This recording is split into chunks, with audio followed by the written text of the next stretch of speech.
Hey everyone, quick hands-on style review of the Lenovo Yoga Slim 7i Aura Edition 14-inch. So I've been using this as my daily laptop, and the first thing that really stands out is the battery life. Honestly, it's a game changer. I'm getting easily around 10 to 13 hours of real-world use, browsing, docs, YouTube, without even thinking about the charger. That's something Windows laptops have struggled with for years, and this one finally gets close to MacBook-level efficiency. The 2.8K 120Hz display is also gorgeous. Super sharp, really smooth scrolling, and just nice to work on all day. Performance-wise, it's fast for everyday stuff, and even light gaming thanks to Intel Arc graphics.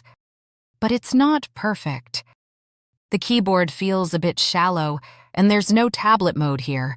It only folds to 180 degrees. Plus, it's not ideal for heavy video editing or serious gaming. So yeah, if you want a premium, ultra-portable work laptop with amazing battery life, this is absolutely worth considering.